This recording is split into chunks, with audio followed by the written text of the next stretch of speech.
Welcome back. In this particular video, I am going to discuss sample paper I have created for this IP class 12 term 2 assessments. Also, you can consider it as a mock test, which I think definitely आपको help करेगा coming assessment में किस तरह से paper आपको attempt करना है, किस तरह से question आ सकते हैं और आपको एक question की variety भी मिल जाएगी. ऑलरेडी मेरे चैनल पे मैंने मोस्ट इंपॉर्टेंट क्वेश्चंस का जो रिवीजन टूल है डेटाबेस मैनेजमेंट के लिए, कंप्यूटर नेटवर्क के लिए, ये ऑलरेडी मैंने पोस्ट किया हुआ है. उसकी लिंक आपको डिस्क्रिप्शन बॉक्स में मिल जाएगी. आईटी का फुल टर्म कोर्स का भी लिंक आपको नीचे मिल जाएगा. और ये जो क्वेश्चन पेपर है ये प्रैक्टिस के लिए, यदि आपको इसकी पीडीएफ चाहिए तो इसका लिंक भी डिस्क्रिप्शन बॉक्स में मिल जाएगा. आप चाहे तो मेरी वेबसाइट www.techtipnow.in पे जाकर भी प्राप्त कर सकते हैं. इससे पहले कि आज का सेशन हम स्टार्ट करें और सारे क्वेश्चंस को हम डिस्कस करें, it is very important that we all know that कि जो हमारा टर्म 2 का असेसमेंट होगा दैट इज ऑफ 35 मार्क्स, इसके लिए आपको 2 घंटे का टाइम मिलेगा. The most important thing is that कि इसमें 3 सेक्शंस हैं. आपका क्वेश्चन पेपर 3 सेक्शंस में डिवाइडेड है. हियर जो पहला सेक्शन है it is basically of 14 marks, जिसमें 1 to 7 क्वेश्चंस हैं. सेक्शन बी में जो है 3 क्वेश्चंस हैं 3 मार्क्स के. It is of 14 marks, it is of 9 marks total. And section C जो होगा it is again consisting of 3 questions. Each question carries 4 marks. It will be round 12 marks. So जब आप इसे ओवरऑल ऐड करेंगे तो this will be like 35. हमारी इस question paper में इंटरनल चॉइसेस की अगर मैं बात करूं, so I think I have only choices in question number 3, तो इसको मैं थोड़ा सा कट कर रहा हूँ यहाँ पे, शायद नंबरिंग में कुछ problem. But the main thing is what these different sections, number of questions, कितने नंबर के क्वेश्चंस होंगे, प्लस टोटल मार्क्स हमारा 35 नंबर का.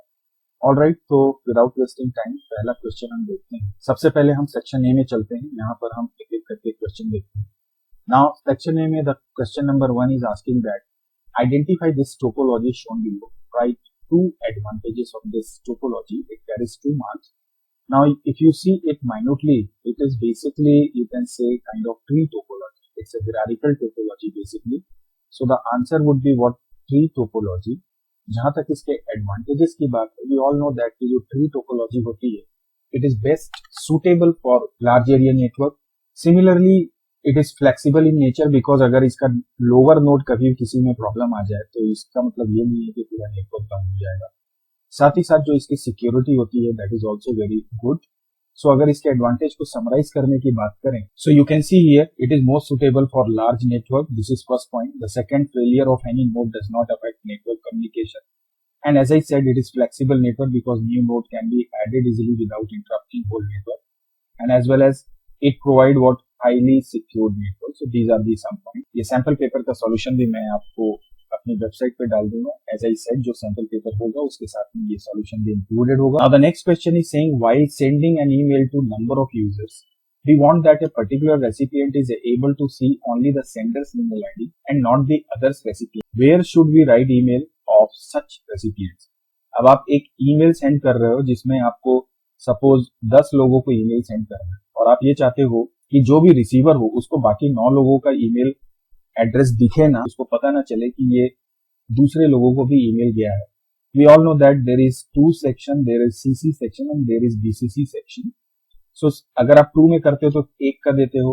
हालांकि 2 में भी कॉमा लगा के आप 1 से ज्यादा लोगों का देख सकते हो, but 2 and CCC both play the same role. यहाँ पे जो भी आप लिखोगे वो सारे एड्रेसेस सारे रेसिपिएंट्स को दिखते हैं. बट बीसीसी में अगर आप एड्रेसेस मेंशन करते हो, इसका मतलब वो रिसीवर जो होता है उसको केवल अपना ही मेल आईडी दिखेगा, बाकी किसी का नहीं दिखेगा. So the correct answer is what? BCC. Next question is saying that list name of 2 search engines. Well, search engine we all know that which helps you और you can say to search any content over the internet. And सबसे popular तो हम रोज ही use करते हैं, that is your google.com. And similarly, there is bing.com. There is one more we can write like say yahoo.com. And similarly, duckduckgo.com. These all are, you can say, what search engine names. So I hope आपको ये समझ में आ रहा होगा. Let's move to the next question now. Now here it is asking that TechTipNow is a small company provide educational. They have decided to create website which would allow user to get service online. State how TechTipNow would benefit from the website. TechTipNow एक छोटी सी company है जो कि education की service देती है और उन्होंने डिसाइड किया कि भाई हमको अपने लिए वेबसाइट बनानी है. अब ये वेबसाइट बनाने का फायदा ये है कि भाई उनको उससे कुछ हेल्प मिल जाए कि उनकी कंपनी के बिजनेस की प्रॉफिट में.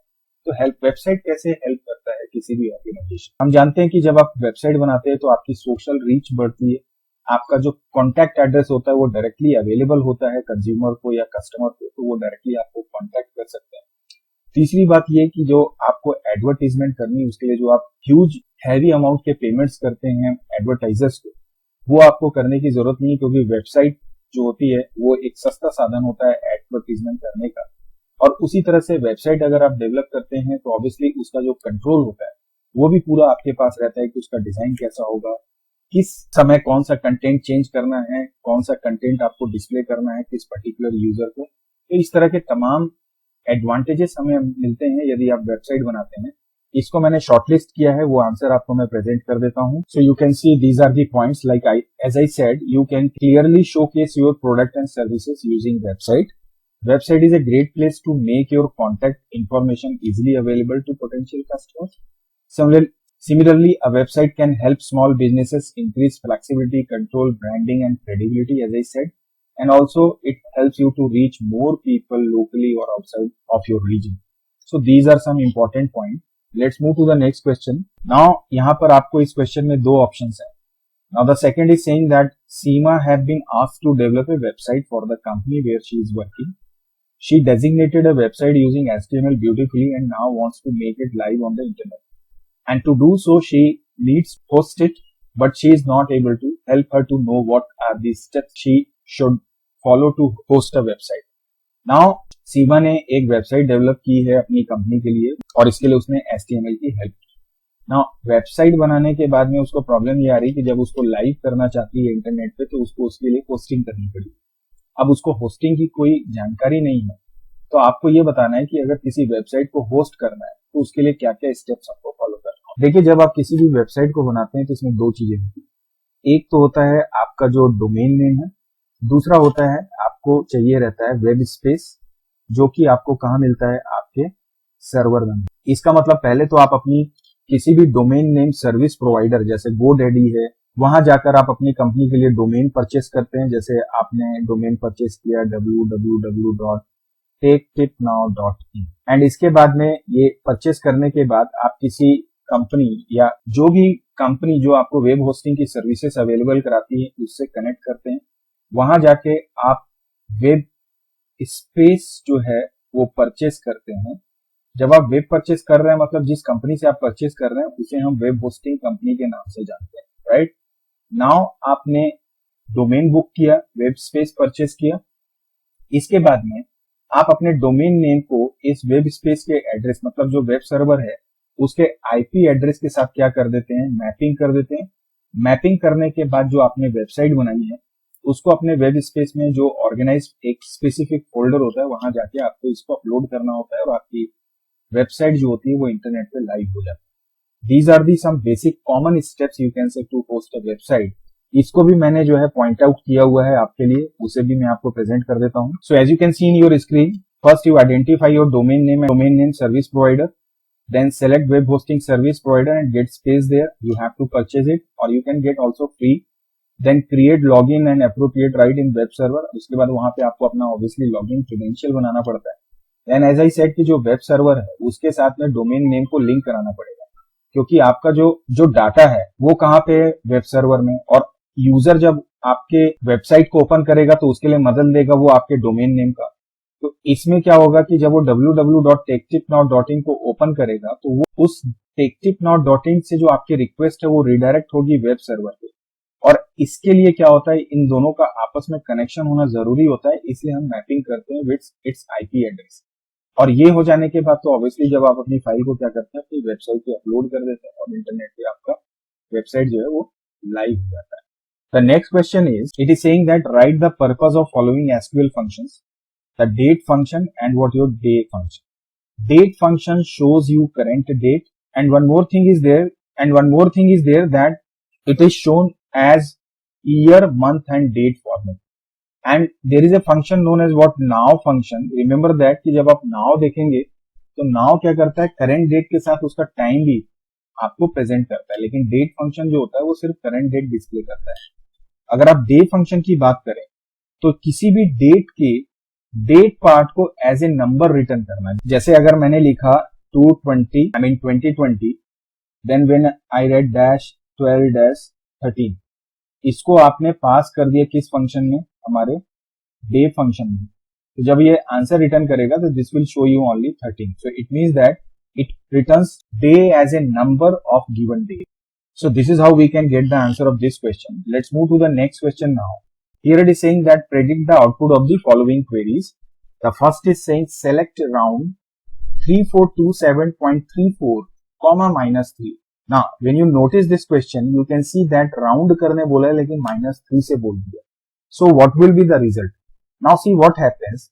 अगर आप कोई नंबर देते हैं like 1 2 6 7 0.33, इसके बाद माइनस में अगर डिजिट्स डाला जाए राउंडिंग के लिए, तो अगर -1 है मतलब 10, फर्स्ट 10, अगर -2 होगा तो 2 10s, और अगर -3 होगा तो ये 3 10s हो जाएगा। इसका मतलब 3 10s -3 मतलब 3 10s मतलब दिस विल बी 1000।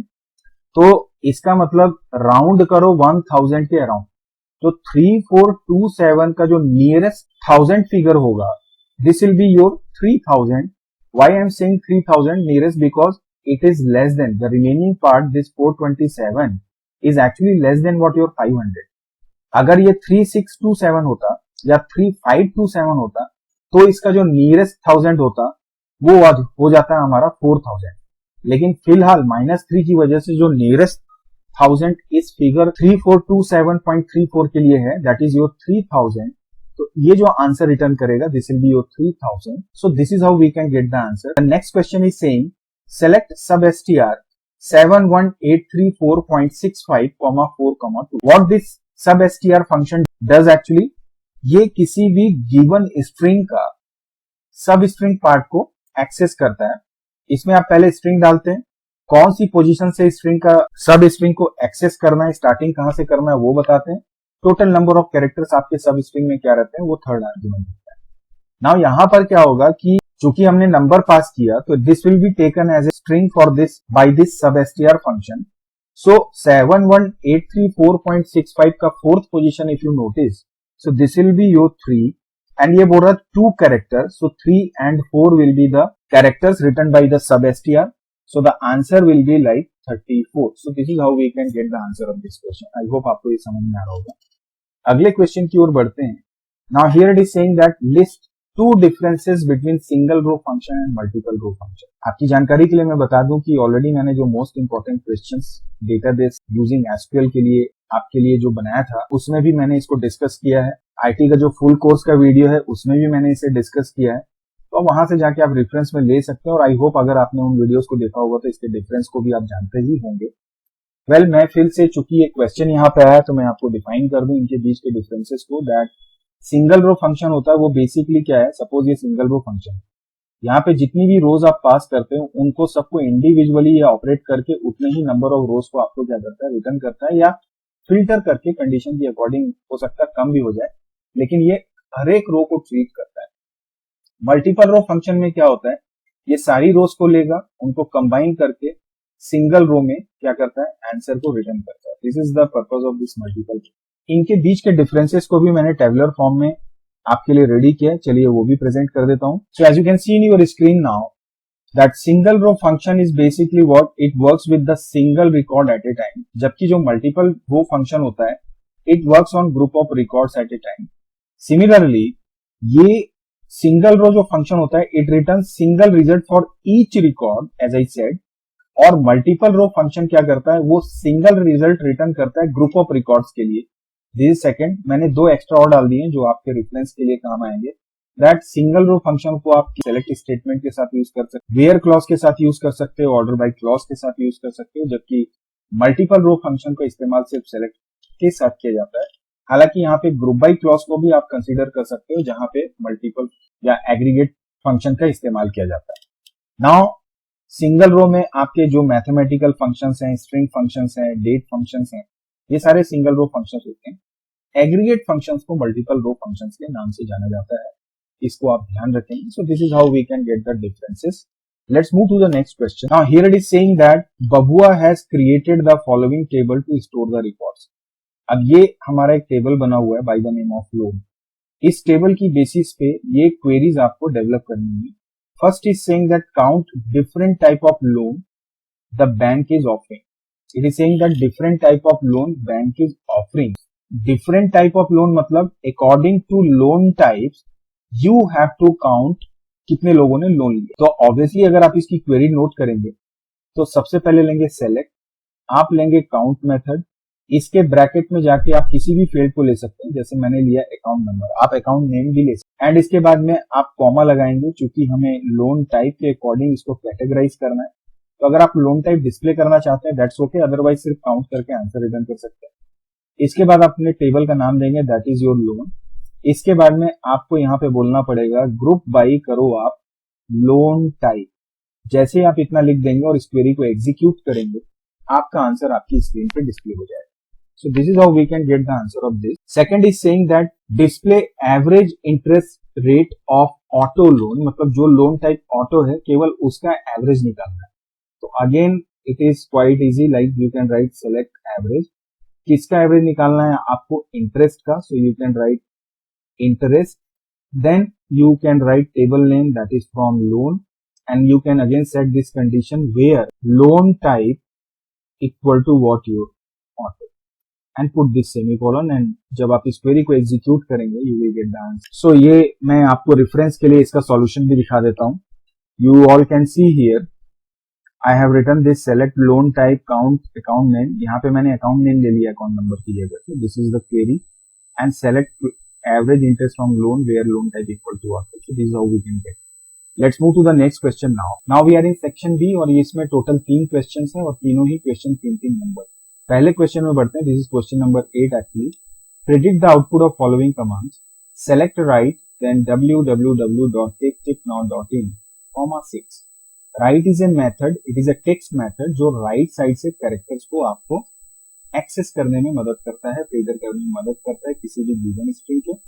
चूंकि यहाँ पे लिखा है 6, इसका मतलब राइट साइड से 6 कैरेक्टर को डिस्प्ले करो. सो this will be like 1 2 3 dot is again considered as character. So 1 2 3 4 5 6. So the answer would be now dot in. So ये होगा इसका आंसर. अगला जो है that is select mid, then bracket में है www.taketipnow.in, 5, 10. We all know that mid, sub str, as I said, mid, sub str and sub string all are same. ये तीनों एक ही फंक्शन है या इनका जो ऑपरेशन होता है वो एक ही होता है. So based on this fact, now we all know that it actually helps you to access substring or you can say of given string. इसमें 3 आर्ग्यूमेंट्स होते हैं. पहले आप स्ट्रिंग देते हैं जिसका सबस्ट्रिंग निकालना है, फिर सबस्ट्रिंग का कैरेक्टर, पहला कैरेक्टर कहां से स्टार्ट करना है, एक्सेस करना है वो position, total number of characters कितने डिस्प्ले करना है. सो इस स्ट्रिंग www.taketipnow.in में 5th पोजीशन पे से आपको सबस्ट्रिंग एक्सेस करना है, टोटल 10 कैरेक्टर. सो 5th पोजीशन मतलब 1 2 3 डॉट 4, टी से स्टार्ट करेंगे, टोटल 10 कैरेक्टर मतलब T, it will be tech tip now. So आप इसे लिख सकते हैं आंसर में क्या, टेक टिप नाउ, इसका जो है आंसर होगा. अगला जो क्वेश्चन है that select INSTR www.taketipnow.in, then comma लगा के dot. Again INSTR stands for in string. तो जो भी गिवन सब स्ट्रिंग होता है, जो सेकेंड आर्ग्यूमेंट है, उसका जो फर्स्ट ऑकरेंस होता है, उसका जो नंबर होता है, इंडेक्स होता है, वो आपको रिटर्न करता है INSTR. So again in this given same string www.taketipnow.in, dot का जो पहला ऑकरेंस है you will see in the 4th position.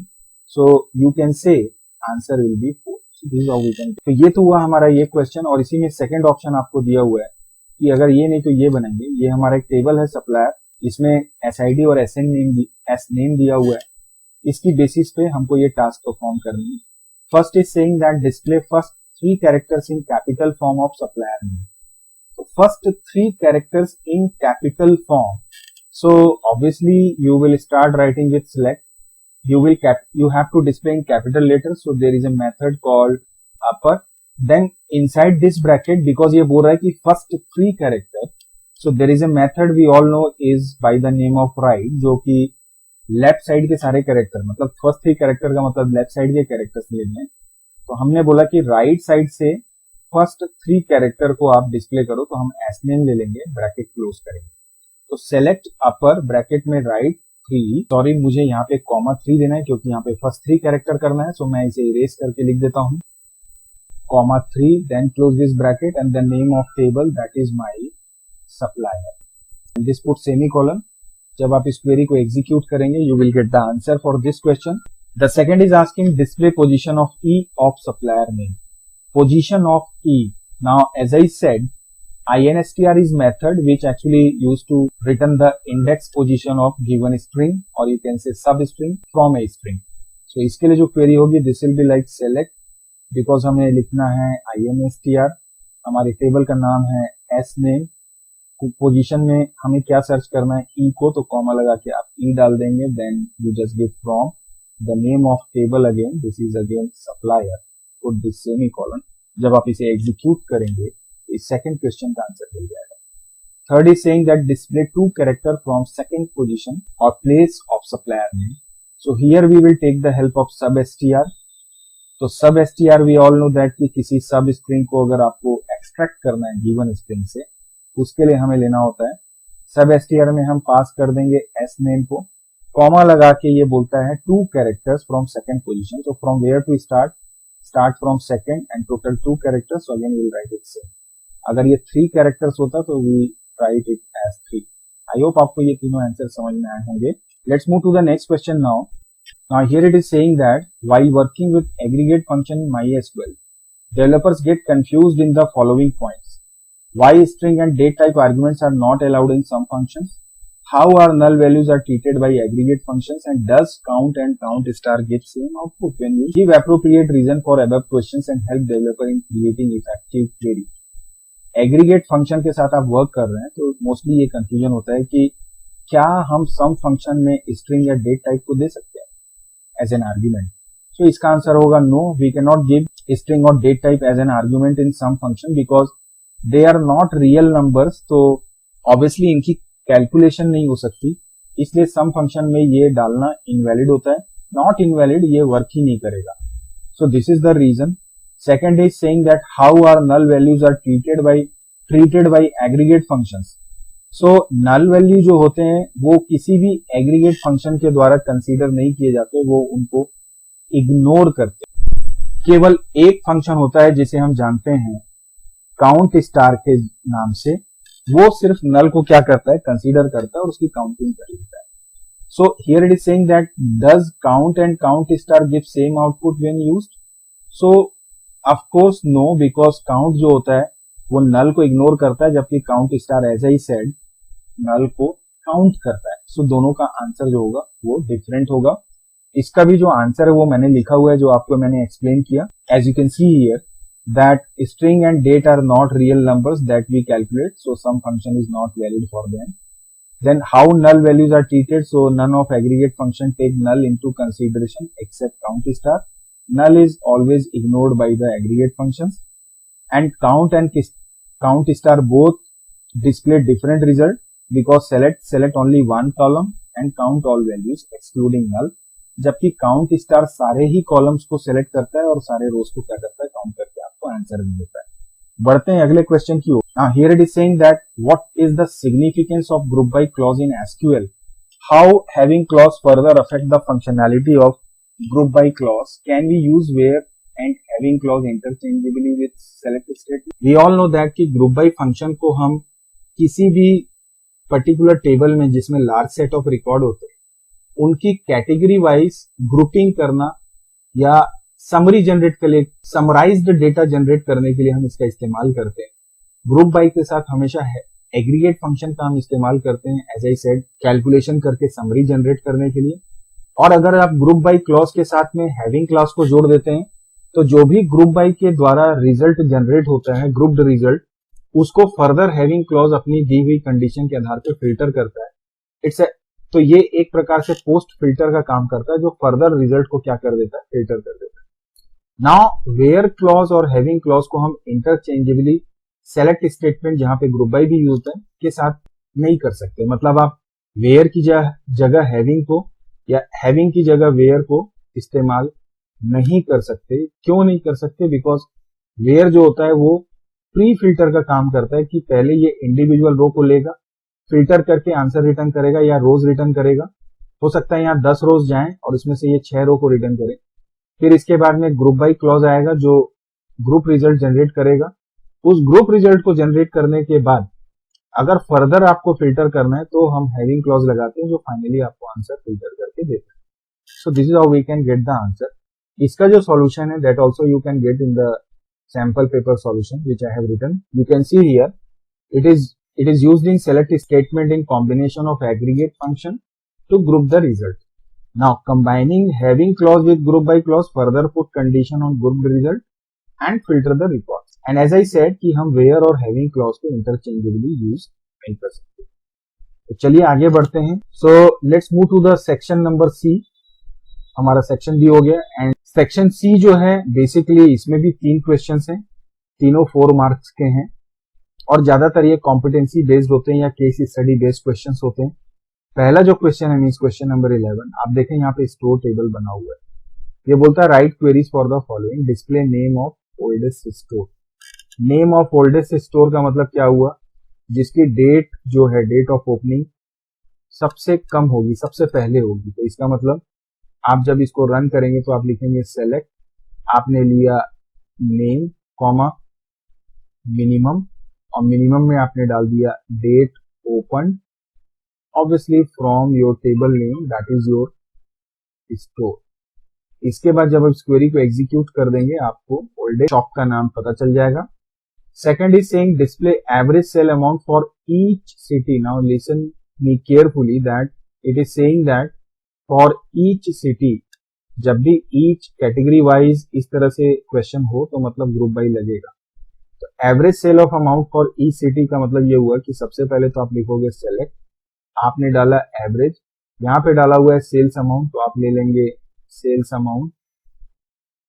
इसके बाद में कॉमा लगा के आप चाहें तो यहाँ पे, चूंकि यहाँ पे सिर्फ एवरेज सेल अमाउंट बोल रहा है तो आप इसके बाद लिख सकते हैं from your table name that is your store and इसके बाद में आप यहाँ पे लिख देंगे ग्रुप बाय योर सिटी। तो आपने यहाँ पे डाल दिया सिटी। आप चाहें तो यहाँ पे एवरेज के पहले सिटी को भी ले सकते हैं, कोई प्रॉब्लम नहीं है। तो जब आप इस क्वेरी को एग्जीक्यूट करेंगे आंसर आपको मिल जाएगा। अगला क्वेश्चन बोलता है display all records in ascending order of number of employees. Ascending order के लिए we all know that order by clause we use. So इसके लिए जब हम क्वेरी लिखेंगे so this will be simply like select star from my table name that is store. Then इसके बाद में सीधे सीधे आप लिखेंगे order by number of employees and that's it. Ascending है इसलिए आपको अलग से कुछ मेंशन करने की जरूरत नहीं है। अगर ये डिसेंडिंग होता then we write DES। So this is how we can get answer. The last is saying the fourth part is saying display difference between max sell amount and minimum sell amount. It's quite easy, आप सीधे सीधे लिखते हैं select, आप max function लगा दो, इसमें आप सेल अमाउंट दे दो, देन माइनस लगा के मिनिमम मेथड कॉल करके इसमें सेल अमाउंट दे दो एंड ऑब्वियसली आप सीधे कर देंगे your table name that is from store. जब आप इसे एग्जीक्यूट कर देंगे आपका आंसर आपको मिल जाएगा। Let's move to the next question. Again there is case study. This is table by the name of item. इसकी बेसिस पे कुछ क्वेश्चंस हैं, उसको हमें देखना है। सबसे पहले हमें क्वेरीज लिखनी है। So the first is saying that count and display number of books, actually it is books, number of books purchased in the month of December and year 2003। यहाँ पर एक्चुअली ये बोल रहा है मंथ निकालना है गिवन डेट ऑफ परचेज का और ईयर की बेसिस पे आपको डिस्प्ले करना है काउंट करके नंबर ऑफ बुक्स। सो इसके लिए जब आप क्वेरी लिखोगे, मैं थोड़ा नीचे का स्पेस ले लेता हूं।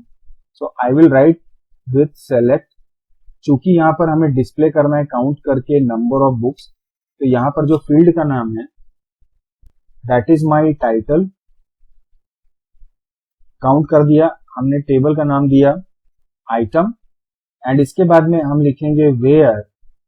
आपका मंथ नेम अगर आपको डेट ऑफ परचेस का चाहिए तो उसके लिए हमें मेथड यूज करना पड़ेगा मंथ नेम, ब्रैकेट में हम डाल देंगे date of purchase, it should be equal to what December and इसके बाद में हमें लगाना पड़ेगा एंड, क्योंकि ये बोल रहा है कि ईयर 2003 होना चाहिए। So we have to write it like year date of purchase, it should be equal to 2003 and then semicolon. So जब आप इस क्वेरी को एग्जीक्यूट करेंगे, मैं थोड़ा इसे ऊपर कर देता हूं, then you will get the answer of this question. The second is saying that display the first four characters of book name, first four characters of the book name in capital letters, which length is greater than 10. So सबसे पहले तो आप select करेंगे, आपको capital letter में करना है इसलिए आप लेंगे यहाँ पे अपर। इसके बाद में फर्स्ट फोर कैरेक्टर का मतलब यहाँ पे आप यूज करेंगे लेफ्ट मेथड को। इसमें जाके कैरेक्टर्स आपको किसका निकालना है, बुक नेम का। So you can again take this title, then you will take this from your table name item, जहां पर आपको वेयर क्लॉज में डालना है कि जिसकी लेंथ जो है, किसकी लेंथ आपके टाइटल की इज व्हाट ग्रेटर देन 10। और जैसे ही आप इस क्वेरी को एग्जीक्यूट करेंगे आपका आंसर आपको मिल जाएगा। The next is asking predict the output of following queries. तो select minimum price from the item where sub str title a equal to 2। तो ये जो हमारा टेबल है इसमें टाइटल में जिसकी सेकंड पोजीशन में a है, उन सभी टाइटल वाली वैल्यूज में से जिसका मिनिमम प्राइस होगा वो डिस्प्ले करना। तो देखिए डेटा स्ट्रक्चर में सेकंड में a है, देन इसके बाद मास्टरिंग में सेकंड में a है, देन मास्टरिंग में सेकंड में a है, देन बेसिक में a है, देन मास्टरिंग प्रोग्राम्स में इसकी जो वैल्यू है 300 है, मास्टरिंग C++ 295 है, मास्टरिंग फॉस्प्रो 135 है और मास्टरिंग प्रोग्राम जो है 195 है। सो इसमें जो सबसे कम रहे वैल्यू वो 135 इसकी है। तो इसका जो आंसर आएगा this will be 135। Similarly second is saying that select sum bracket में length of titles from item where author equal to Dikshit group by author. अब दीक्षित के हमारे पास में 3 रिकॉर्ड्स हैं, इनका ग्रुपिंग होगा तो सम करेंगे किसका, टाइटल्स का लेंथ। तो पहले दीक्षित का जो लेंथ है दैट इज 4, 5, 8, 11, 14। तो this is your 14। The second is what दीक्षित दिस, इसका जो लेंथ है दैट इज 13 एंड ये लास्ट वाले का है दैट इज, यहाँ पे मैंने स्पेस कंसीडर किया हुआ है तो इसकी टोटल लेंथ आ रही है 18। अब इन तीनों का अगर आप सम करेंगे सो this will B 45। So the answer will be your 45। So this is how we can get the answer of this question. Move to the next question now. This is the final.